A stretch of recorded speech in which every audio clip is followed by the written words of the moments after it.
अस्सलाम वालेकुम तमाम सेकेंड ईयर के स्टूडेंट। Question number 3 6.2। तो अब याद रखेंगे इस क्वेश्चन से एक पार्ट लाजमी आता है और ये ट्रिग्नोमेट्री से रिलेटेड है और इसके अंदर आपको स्टार्ट करने से पहले अच्छी खासी कमांड होनी चाहिए। तो ज़रूरी है इससे पहले जितने भी पार्ट्स बने हैं 6.1 6.2 पहले उसको देखें और इसको तभी समझ सकेंगे इस क्वेश्चन को। तो स्टार्ट करते हैं कि क्वेश्चन नंबर फर्स्ट है इसमें और यहाँ पे कॉस की पावर 5 2x और साइन 2x dx दिया गया है। याद रखें कि हमारे पास कॉस और साइन ये दो फंक्शन दिए जाते हैं और इसमें से एक फंक्शन का दूसरा फंक्शन डेरिवेटिव मौजूद होता है और इसके लिए हमें वो ट्रिक सीखनी पड़ती है कि आखिर कौन किसका डेरिवेटिव होगा।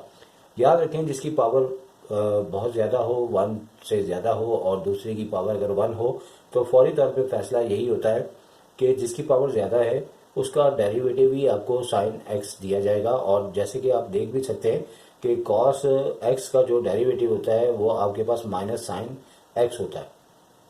तो यहाँ से आप फौरन फैसला कर लेंगे कि भाई कॉस का डेरिवेटिव साइन एक्स है। इशू आगे वाले क्वेश्चन में होगा जब कॉस और साइन दोनों एक साथ दिए जाएंगे और मल्टीप्लाई हो रहे होंगे और इनकी पावर डिफरेंट होगी, तो फिर मैं आपको कुछ ऐसी ट्रिक्स साथ साथ बताऊंगा कि जिससे आपको हेल्प होगी। तो यहाँ पे हमें करना यूँ है कि कॉस का डेरिवेटिव साइन एक्स है, लेकिन उससे पहले 2x को जो है वो आपने एक सिंगल वेरिएबल्स के तौर पे बनाना है और ताकि एक ऐसा नॉर्मल फंक्शन हो सके। क्योंकि जब भी कॉस साइन टेन जो भी फंक्शन होते हैं अगर उसका एंगल जो है वो 1x आ रहा है 1y आ रहा है फिर तो ठीक है, लेकिन अगर डिफरेंट आ रहा है तो हमें उसे सिंगल वेरिएबल्स की सूरत में लिखना बेहतर होगा ताकि आपका काम बहुत ज़्यादा मसले में ना पड़ जाए। तो इसके लिए हमने लेट किया y को इक्वल टू 2x के और यहाँ पे दोनों के जो भी एंगल देंगे वो लाजमी तौर पे सेम देंगे। तो derivative with respect to x लेने के बाद अब हम यहाँ से आपके सामने पेश करते हैं कि dy/dx होगा। तो यहाँ पे 2x का सिर्फ डेरिवेटिव 2 बन जाएगा और dx कैंसिल हो जाएगा और इस तरीके से dy को यहाँ लेफ्ट पे रखते हुए और 2 को यहाँ पे शिफ्ट करना है क्योंकि आपके पास हमें dxy की सूरत में टोटल शिफ्ट करना होगा। और ये इस क्वेश्चन की बेसिक ट्रिक है कि आपको बिल्कुल एक नॉर्मल फंक्शन बनाना पड़ेगा जिसमें सबसे पहले एंगल को देखना पड़ेगा। तो अभी इसके साथ ये फायदा होगा कि dx हट रिमूव हो गए, यानी इसकी जगह चेंज हो गई dy/2 आ जाएगा। अब नॉर्मली आगे हम अगेन इसको लेट करेंगे और इस तरीके से लेट करेंगे। अगर आप चाहें तो इस टाइम पे बल्कि ज़रूरी है कि आप इसको पहले लिख के बताएं कि अब इसकी शक्ल जो है वो क्या बन गई कि कॉस की पावर 5 आगे y आ गया और साइन लिखा हुआ है और एंगल भी इसका y आ गया और अलबत्ता dx जो है वो चेंज हो जाएगा dy/2 में। अच्छा, अब जैसे अपॉन में dy/2 आ रहा है इसे हम स्टार्टिंग में ले जाएंगे और यहाँ से कॉस की पावर 5y और साइन y और dy बिल्कुल इसी तरह से रहेगा। तो ये हमारी एक फेवरेट कंडीशंस होगी जो कि हमें चाहिए होगी हर क्वेश्चन में कि एंगल के मामले में इस तरह के एंगल हमें नहीं चाहिए होंगे। अच्छा, अब हमें करना ये है कि हमें मालूम है कि कॉस का डेरिवेटिव माइनस साइन y आता है, तो इसलिए बेहतर ये होगा कि हमें यहाँ पे एक माइनस हम बाहर ले लेंगे और दूसरा कॉस की पावर 5y और इसको भी हम माइनस साइन y लिख देंगे क्योंकि हमें मालूम होना चाहिए कि कॉस का जो डेरिवेटिव है वो माइनस साइन y होता है। अच्छा, अब हमें अगर कोई MCQs दी जाए तो डायरेक्ट भी कर सकते हैं, लेकिन आगे वाले क्वेश्चन में डायरेक्ट करना थोड़ा सा मुश्किल होगा। इसके लिए हमें इसको भी अगेन लेट करना होगा। कॉस y को आप लेट कर सकते हैं, कॉस y को आप लेट कर सकते हैं किसी डिफरेंट वेरिएबल्स के बराबर ले लें आप। जैसे कॉस पूरा y जो है वो आप z के इक्वल ले लें। तो यहाँ पे अगर जैसे ही z के इक्वल लेंगे तो कॉस y का जब हम डेरिवेटिव लेंगे तो ये हो जाएगा dz/dy और यहाँ पे कॉस का आ जाएगा माइनस साइन y और यहाँ पे अब dy यहाँ से यहाँ शिफ्ट होगा और ये दोनों की मैचिंग हो जाएगी। अगर हम टोटली सपोज करते हैं और तो हमारे पास कुछ सिस्टम इस तरीके से आएगा कि साइन y और आगे आ गया dy। अब ये पूरा रिमूव हो जाएगा इस सूरत में कि हमारे पास -1/2 आ रहा है और यहाँ पे कॉस की जगह आपके पास पूरा का पूरा z की पावर 5 आ जाएगी और यहाँ पे जैसे कि minus sine y d y ये चेंज हो जाएगा डी जेड में। और अब बिल्कुल नॉर्मल जैसे सिंगल नंबर का इंटीग्रेशन लेते हैं तो जेड की पावर में एक नंबर का इजाफा हो जाएगा, वही डिनोमिनेटर में हो जाएगा, प्लस सी करके आगे कांस्टेंट डालेंगे। अब ये दोनों मल्टीप्लाई हो जाएंगे और मल्टीप्लाई होने के बाद जेड की पहले वैल्यू रखी जाएगी जो कि हमने कॉस वाई की सूरत में सपोज किया था।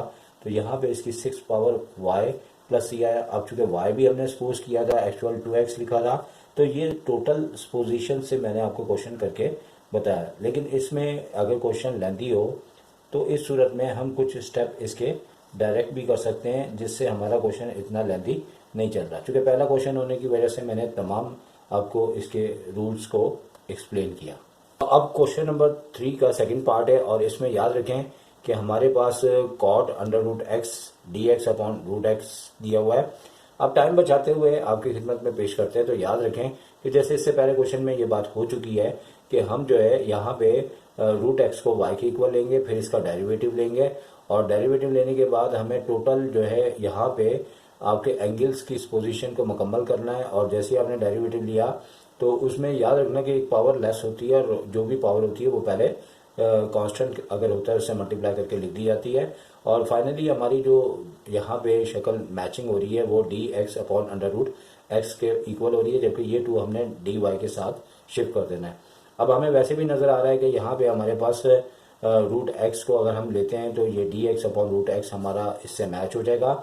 और फाइनली इसकी जो कंडीशन हमारे सामने आ जाएगी तो इसे हमें नोट करना होगा कि हमारे पास जो शक्ल बन रही है, एक तो ये कि कॉट रूट एक्स नहीं रहेगा, इसकी जगह वाई आ जाएगा और d x upon root x जो है वो आपके पास 2 डी वाई के इक्वल आ जाएगा। और 2 यहाँ से हम वाई ले लेंगे और फिर हम नॉर्मली कॉट वाई का इंटीग्रेशन हमें पता होना चाहिए। और याद रखें कि फॉर्मूले और जितने भी हैं इसके अच्छी तरह से याद होने चाहिए। और ये एल एन मॉड के अंदर साइन वाई लिख दिया जाएगा, लेकिन चूंकि वाई हमारा एक्चुअल वेरिएबल नहीं है, वाई को हमने सपोज किया था अंडर रूट एक्स और आखिर में हमें अंडर रूट एक्स लिखते हुए प्लस सी करके इसका आंसर देना होगा। अब थर्ड पार्ट है इसका। तो थर्ड पार्ट के अंदर जैसे कि एक ब्रैकेट दिया है और ब्रैकेट के अंदर 2 टर्म्स दिए गए हैं, कांस्टेंट तो कोई इशू नहीं है। साइन का डेरिवेटिव जो है हमारे पास कॉस होता है और यहाँ पे एंगल चूंकि 3x है तो यहाँ पे भी 3x है। तो याद रखिए कि सबसे पहले अगर आप चाहें तो 2 इसकी पॉसिबिलिटी हो सकती हैं। एक तो ये पॉसिबिलिटी हो सकती है कि आप इस पूरे को ही लेट कर लें और जैसे हम लेट करेंगे तो हमारे पास जो है वो कांस्टेंट तो 0 हो जाएगा, साइन 3x आपके पास बन जाएगा कॉस 3x और 3x का डेरिवेटिव लेने पे सिर्फ 3 आ जाता है। और इस तरीके से cos 3x dx की शक्ल को मैच करते हैं तो ये 3 हमारे पास एक्स्ट्रा है तो हम इसे dy के नीचे शिफ्ट कर देंगे। और इस तरीके से फाइनली जो है हमने अब एंगल के बजाय पूरा ही सपोज कर लेना है, जो कि क्वेश्चन जैसे जैसे आगे वो डिटेल में आ रहे हैं तो अब हम डायरेक्ट भी इसे कर सकते हैं। तो छोटे क्वेश्चन होते हैं, अगर फर्स्ट करें ज़्यादा मार्क्स के आ जाएं तो ज़्यादा स्टेप्स शो कर देने चाहिए। तो यहाँ पे आप ये पूरा ब्रैकेट जो है y की पावर 6 की सूरत में आ जाएगा और आपके पास cos 3x dx बन जाएगा dy अपॉन 3 1/3 बाई ले लेंगे। अब y की पावर 6 है तो जैसे इब्तदाई क्वेश्चन में था कि इसकी 1 पावर ऐड हो जाएगी, यानी कि 7 और डिनोमिनेटर में भी पावर लिख दी जाती है। 7 3 21 हो गया, ऊपर तो 1 होगा। y की जगह जो एक्चुअल वैल्यू थी वो रखने के बाद प्लस सी लगाते हुए ये आंसर हो जाएगा। अब क्वेश्चन नंबर 4 है और 4 में सिंपल कुछ भी नहीं है, सवाल ये कि आप ए एक्स प्लस बी आपको एंगल दिया हुआ है। तो जैसे कि मैंने शुरू में कहा था कि जैसे शॉर्ट क्वेश्चन है, अगर ज़्यादा मार्क्स का है तो हम उसकी जगह जो है उसकी इस पोजीशन करके थोड़ा सा उसको लेंदी करके दिखा सकते हैं। अगर एमसीक्यूज है तो डायरेक्ट भी कर सकते हैं। तो अब इसका जो एंगल है उसको हमने लेट कर लिया y equal to a x plus b. फिर हमने जैसे डेरिवेटिव लिया तो चूंकि सिर्फ a आएगा, चूंकि dx अपॉन dx करके कैंसिल हो जाएगा। तो इस तरीके से dy equal to a d x है, लेकिन यहाँ पे चूंकि dx है तो a को हमने dy के नीचे शिफ्ट कर दिया। और फाइनली हमारे पास जो है वो इंटीग्रेशन के बाद साइन y आ चुका है और dy upon a as a constant के तौर पे हमने y कॉमन ले लिया। और फिर साइन y में जो इंटीग्रेशन होता है वो माइनस कॉस y होता है। और तमाम आंसर मैंने इसके चेक कर लिए क्योंकि पहले आंसर मौजूद नहीं थे। तो अभी सारे सोल्यूशन निकालने के बाद इनके आंसर माशाल्लाह बिल्कुल बुक से मैच है। प्लस सी लगा लिया और इसके बाद इसकी वैल्यू हमने y की जगह दोबारा रख दी। तो इस तरीके से बहुत ही एक छोटा सा क्वेश्चन था जो सॉल्व हो गया। अब हमारे पास नंबर 5 क्वेश्चन है और 5 में याद रखें कि आपको इसमें डेरिवेटिव इंटीग्रेशन दोनों को ही साथ लेके चलना पड़ता है। और ये डिसीजन लेना पड़ता है कि आपको मतलब कि अगर जैसे यहाँ पे ऊपर और नीचे देखा जाए तो एक ही जैसे फंक्शन है, सिर्फ साइन का डिफरेंट है। अब सोचने वाले ये भी कह सकते हैं ऊपर वाला हम सपोज कर लेते हैं या नीचे वाला सपोज कर लेते हैं, लेकिन याद रखें कि थोड़ा सा प्रैक्टिस भी आपको कई चीज़ों को आसान करके बताएंगी। और यहाँ पे हमें नीचे वाले को लेट करना होगा y is equal to sine x minus cos x, क्योंकि जैसे ही हम इसका डेरिवेटिव लेंगे तो ऊपर की मुकम्मल तौर पे शक्ल बन जाएगी, जबकि अगर ऊपर का लेट करते हैं तो आपकी वो शक्ल नहीं आएगी जो यहाँ पे इस टाइम हमारे पास ये मैच हो चुकी है।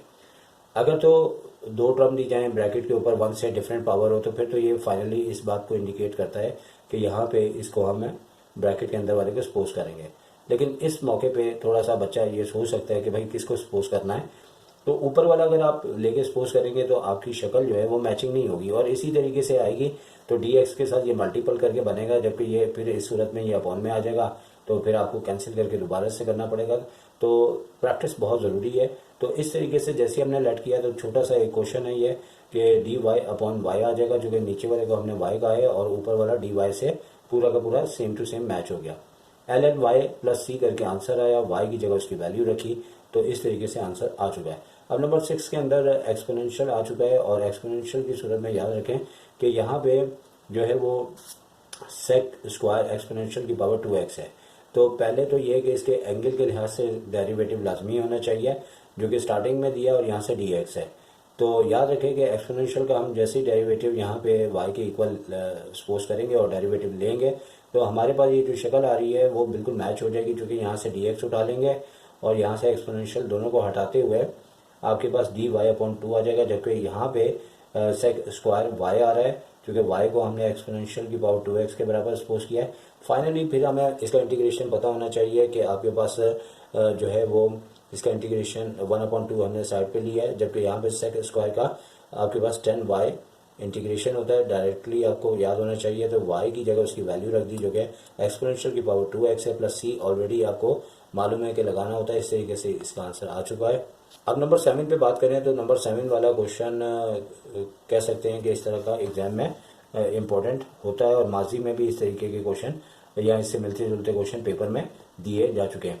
तो यहाँ पे तो फाइनली जैसे पावर 2 लगी है तो आपको पता है कि इसी को ही हमने अंदर वाले ब्रैकेट को सपोज करना है और जैसे ही सपोज करेंगे इसका डेरिवेटिव लेंगे और डेरिवेटिव जैसे लेंगे और कॉस सेक चूँकि इसकी पावर मतलब इसका जो डेरिवेटिव है वो माइनस की सूरत में आता है, लेकिन यहाँ पे चूँकि ऊपर आपको टोटल पॉजिटिव दिया है तो ये नेगेटिव हम यहाँ से डी वाई के पास शिफ्ट कर देंगे।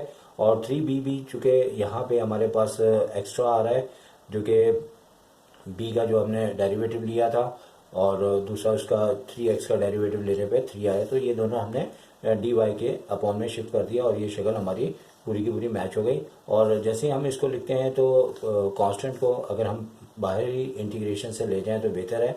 और यहाँ पे डी वाई क्योंकि पूरा मैच हो गया, नेगेटिव बाहर हमने ले लिया और नीचे y का स्क्वायर आने के बाद आपको पता है कि यहाँ पे अब ln का प्रोसेस तो नहीं होगा, क्योंकि y की पावर अगर 1 होता तो इस सूरत में ln का प्रोसेस लाजमी होता। इसे ऊपर शिफ्ट करेंगे और न्यूमरेटर में लाते हुए डेरिवेटिव लिया जाता है, याद रखें, और इंटीग्रेशन लिया जाता है। और जैसे हमने इसका इंटीग्रेशन लिया तो 1 पावर प्लस होने से -1 ऊपर -1 नीचे, और मैथ्स के रूल के मुताबिक अगर नेगेटिव पावर होती है तो उसे पॉजिटिव करके लिखना होता है। तो यहाँ पे -1 यहाँ पे जो आपको दिया हुआ है वो याद रखें कि क्योंकि यहाँ से भी अब माइनस दोबारा प्रोड्यूस हुआ है जो माइनस माइनस प्लस का हो गया है और 1/3b के साथ पूरी की पूरी वैल्यू जो हमने सपोज की थी, क्योंकि y अपॉन में आने के बाद, यानी कि यहाँ पे मैंने इसको शो नहीं किया लेकिन याद रखें ये अपॉन में चले गया और इसकी वैल्यू को हमने यहाँ पे पुट कर दिया है और ये 1 है और अपॉन के बाद 3b के साथ ये मल्टीप्लाई हो रहा है। इसमें आप गलती ना कीजिएगा। इंशाल्लाह आपको इसके नोट्स भी मिल जाएंगे और जो बच्चे मुझे कमेंट्स करेंगे उन्हें मैं नोट्स की सूरत में इसको प्रोवाइड करूंगा ताकि पूरा चैप्टर एक्सप्लेन हो, तो आपके पास पूरे के पूरे क्वेश्चंस फ्री ऑफ कॉस्ट आपको मिल जाएंगे। इसके लिए वो बच्चे जो कमेंट्स करेंगे उन्हीं को ही मैं ये नोट्स प्रोवाइड करूंगा। तो अब उसके बाद नंबर 8 है, तो अब 8 के अंदर जो है हम यहाँ पे बिल्कुल पहले की तरह नीचे वाले मतलब के दो हमें फंक्शंस दिए हुए हैं और यहाँ पे हमें इस तरीके से देखना है कि हमें थोड़ा सा इस चीज़ को इस तरीके से लेना है कि आपको मालूम होना चाहिए कि कॉट का जो डेरिवेटिव लिया जाता है तो वो आपके पास कॉसेक स्क्वायर होता है और माइनस में होता है, जबकि यहाँ पे साइन स्क्वायर एक्स देके थोड़ा सा आपको सोचने पे इन्होंने मजबूर किया। अब आप याद रखिए कि 1/sin² बेसिकली कॉसेक स्क्वायर के ही इक्वल होता है। तो सबसे पहले तो हमने ब्रैकेट के अंदर वाले जो दोनों टर्म्स है उसको y के इक्वल ले लिया, और जैसे ही डेरिवेटिव लिया तो उसके बाद हमारे पास आया था कॉसेक स्क्वायर एक्स। अब दो बातें थी, या तो हम इसे कॉसेक स्क्वायर बना लेते या फिर हम कॉसेक स्क्वायर को इस शक्ल में ले आएंगे, जैसे कि डी एक्स ऊपर है तो कॉसेक स्क्वायर अगर अपॉन में चले जाता है तो साइन स्क्वायर एक्स हो जाता है। तो इस तरीके से कान जैसे भी पकड़ा जाए, लेकिन हमें कान को पकड़ना है और वो काम करना है। तो फिर हमारे पास ये पूरी की पूरी वैल्यू -dy/2 के इक्वल आ रही है, और जैसे ही हमने इसका मतलब कि आगे लेके चलेंगे तो ln की सूरत में y आएगा, और याद रखें कि ln की सूरत में फिर उसके बाद इसकी वैल्यू को हमने y को लाजमी रखना, और उसके बाद ये हमारे पास आंसर हो जाएगा। तो क्वेश्चन नंबर 3 का पार्ट नंबर 9। तो याद रखें तमाम स्टूडेंट, इस क्वेश्चन के अंदर एक नॉर्मल बात नहीं है। नॉर्मली हम दोनों टर्म्स को लेट करने के बाद ऊपर की मतलब के शक्ल ले आते हैं, लेकिन ऐसा करने पे जैसे कि मैंने y2 यूज़ किया, एक नाकामी हुई। तो इसके लिए ज़रा मैथ्स का हाई लेवल चाहिए और अकल अच्छी चाहिए, तभी आप इसका आंसर निकाल सकेंगे। तो बेसिकली इसके लिए मतलब इस जैसे क्वेश्चन को याद रखें कि नोट कर लिया करें, जैसे मैंने यहाँ स्टैटिक लगाया है कि आपको इसके अंदर ज़्यादा प्रैक्टिस चाहिए, क्योंकि ये नॉर्मली क्वेश्चन शायद हर बच्चा क्या टीचर भी अगर कुछ अर्सा ना पढ़ाए तो ये क्वेश्चन उसके लिए करना थोड़ा सा मुश्किल हो सकता है। तो याद रखें कि इन दोनों में से हमने कॉस एक्स कॉमन लिया, और याद रखें कि कई बच्चे ये समझते हैं कॉमन तब आता है जब दोनों में हो, तो ऐसी बात नहीं है। हम जब भी कॉमन लेते हैं तो अंदर की जो भी दोनों टर्म्स होती हैं वो कॉस एक्स से डिवाइड हो जाती है। जैसे कि साइन एक्स भी डिवाइड हुआ है कॉस एक्स से, और कॉस एक्स भी डिवाइड हुआ होगा कॉस एक्स से, और कॉस एक्स कैंसिल होने के बाद सिर्फ 4 बचा। और कॉस जैसे ही हमने लिया तो 1/, हमने सेक एक्स किया, और सेक एक्स जैसे ही ऊपर जाता है तो सेक स्क्वायर एक्स हो जाता है। तो इस तरीके से ये वो अकल का लेवल है जो आपका या तो खुद हो या बनाएं। अब क्योंकि 10 का डेरिवेटिव सेक स्क्वायर होता है, जबकि अगर आप ऊपर वाले क्वेश्चन को ट्राई करें तो आप ऊपर वाली शक्ल आपकी मैच ही नहीं होगी। तो ये सारा सिस्टम आपको ध्यान में बिठाना। तरह से y को हमने लेट किया नीचे वाले तमाम दोनों टर्म्स के इक्वल, इसका डेरिवेटिव लिया, और सेक स्क्वायर डी एक्स ऊपर की शक्ल मैच हो गई। तो आप यकीनी तौर पे आपको बिल्कुल पहले वाली टेक्निक बताई जा रही है, उसी तरह 1/3 कॉमन लिया, और चूंकि y नीचे 1 पावर के साथ है तो ln y करके लिख दिया जाएगा, और फिर जो y हमने सपोज किया उसकी वैल्यू भी आ जाएगी। इस तरीके से इसका आंसर आ चुका है। क्वेश्चन नंबर 3 का 10 वाला, जो कि समझ लें कि एक आपको रिलैक्सेशन क्वेश्चन दिया है, जो स्टार्टिंग में दिया था तो लगता है कि जैसे एग्रीमेंट था कि 10 क्वेश्चन आपने कंप्लीट करने हैं। तो भाई ये तो बिल्कुल ही नॉर्मल है, क्योंकि कॉस का इंटीग्रेशन आपको पता है कि प्लस साइन एक्स होता है, तो आप इसको डायरेक्ट भी कर सकते हैं। लेकिन जैसे कि बात हुई कि अगर क्वेश्चन छोटा है तो पहले एंगल को सपोज करके इसका डेरिवेटिव लेके आप इसको मैचिंग कर दें, dy/3 = dx होगा, और फिर यहाँ पे थोड़े से स्टेप मैच हो जाएंगे। 2.5 नंबर का क्वेश्चन होगा तो 2.5 क्वेश्चन मार्क्स आपको मिल जाएंगे। तो आपने जैसे इसका डेरिवेटिव लिया तो इंटीग्रेशन अब लेना था, डेरिवेटिव तो ऊपर ले चुके हैं। तो जैसे ही आपने इंटीग्रेशन लिया तो कॉस y का इंटीग्रेशन साइन y आता है, प्लस c, y की जगह वैल्यू रखना बिल्कुल नहीं भूलना। तो इस तरीके से हमारा 6.2 का क्वेश्चन नंबर 3 कंप्लीट हो गया। तो इसी के साथ इजाज़त चाहेंगे। टेक केयर, अल्लाह हाफिज़।